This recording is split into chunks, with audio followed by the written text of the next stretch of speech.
রাজনৈতিক স্থিতিশীলতার জন্য বাংলাদেশের ২৯ মিলিয়ন মার্কিন ডলারের কর্মসূচি বাতিল করেছে যুক্তরাষ্ট্র, যা ডিওজি সামাজিক যোগাযোগ মাধ্যম এক্সে এক পোস্টে এই তথ্য নিশ্চিত করেছে।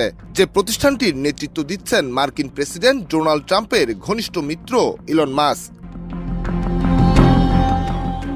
ডিপার্টমেন্ট অব গভর্নমেন্ট এফিসিয়েন্সি জানায়, রাজনৈতিক স্থিতিশীলতার জন্য বাংলাদেশের ২৯ মিলিয়ন মার্কিন ডলারের কর্মসূচিও বাতিল করা হয়েছে।